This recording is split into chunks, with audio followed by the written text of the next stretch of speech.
आज के दिन हम लोग बात करेंगे जीडीपी के बारे में, जो कि है ग्रॉस डोमेस्टिक प्रोडक्ट।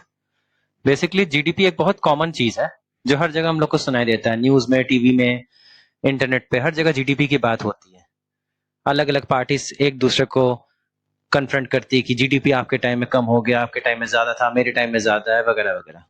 तो बेसिकली जीडीपी जो है इंडिकेटर है एक किसी नेशनलिटी को, उसकी हेल्थ को, इकोनॉमिक हेल्थ को जानने के लिए जीडीपी को यूज किया जाता है। बेसिकली मैं बहुत शॉर्ट में बताऊंगा इस वीडियो में कि जीडीपी जो होता है किसी नेशनल और ग्लोबल इकोनॉमिक्स की जो होती है उनकी हेल्थ के बारे में जानकारी देता है कि उसकी क्या हालत है इस समय, क्या हालत नहीं है। तो जीडीपी एक बहुत अच्छा इंडिकेटर है जो बेसिकली हेल्थ के बारे में बताता है।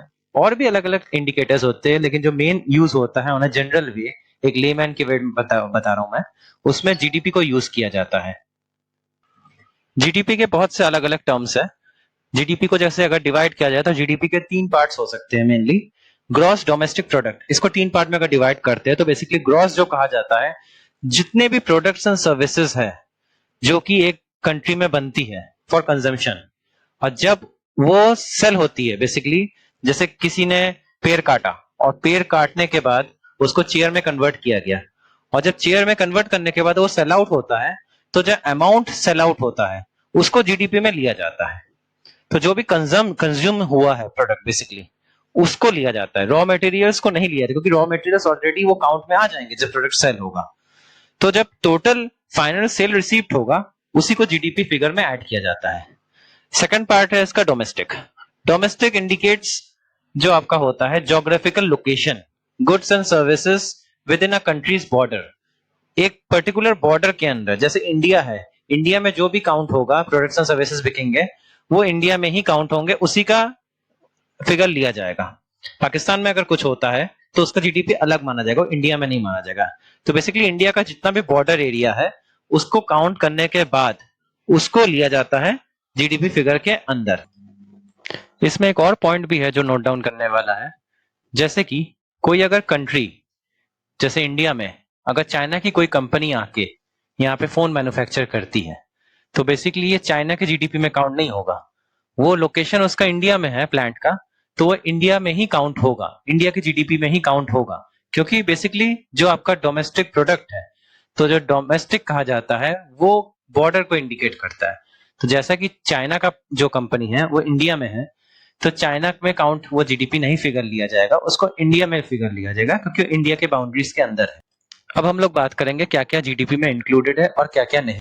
सबसे पहली चीज, जीडीपी में वही चीजें इंक्लूडेड है जो गुड्स एंड सर्विसेज होंगी और जो मनी में इन द टर्म्स सोल्ड होगी, बेसिकली इन मॉनेटरी टर्म्स वो सेल आउट होंगी और या कंज्यूम किया जाएगा। अब हम लोग बात करेंगे कौन कौन सी चीज जो जीडीपी में इंक्लूड नहीं होगी। अनपेड वर्क, जो वर्क फैमिली के लिए की जाती है या वॉलेंटरी वर्क करते हैं, जैसे कि कहीं पे लंगर हो रहा है या भंडारा हो रहा है बेसिकली, तो वो वर्क मॉनेटरी टर्म्स में नहीं काउंट हो रही, वो बेसिकली फ्री ऑफ कॉस्ट की जा रही है, तो वो जीडीपी में काउंट नहीं माना जाएगा उसको। इसमें एक और पॉइंट भी है, जो गुड्स सेल के लिए नहीं किया जाता है, जैसे कुछ प्रोडक्ट्स होते हैं उनको बनाया जाता है स्पेसिफिकली एक मॉन्यूमेंट के लिए, वो सेल आउट नहीं होता है, तो उनको जीडीपी में काउंट नहीं किया जाएगा। थर्ड पॉइंट इसमें है black market. Basically black market है जो अनकाउंटेड होते हैं, जो बेसिकली लीगल नहीं है, जो इलीगल चीजें होंगी वो जीडीपी में काउंट नहीं की जाएगी। सेवन पॉइंट है इसमें transfer of payments. Basically GDP में तब वो कोई चीज काउंट होती है जब वो सेल आउट की जाती है या सेल होती है, उसकी सेल रिसीप्ट होती है। ट्रांसफर ऑफ पेमेंट में कोई सेल आउट सेल नहीं हो रही है, कोई बाय एंड सेल नहीं हो रही है, तो इसमें खाली आपका जीडीपी काउंट नहीं होगा क्योंकि खाली ट्रांसफर ऑफ पेमेंट्स हो रहा है। 8 पॉइंट है sale of use goods. Use goods का मतलब है जो सेकेंड हैंड चीजें हैं, जो भी सेकेंड हैंड चीजें होगी जो सेल आउट होगी उनको इसमें काउंट नहीं किया जाएगा जीडीपी के अंदर। ओनली जो फिनिश प्रोडक्ट्स होंगे, जो रॉ मटेरियल से फर्स्ट टाइम्स बनाए गए होंगे, प्राइमरी बेसिकली जो प्रोडक्ट्स होंगे, उन्हीं को जीडीपी में काउंट किया जाएगा।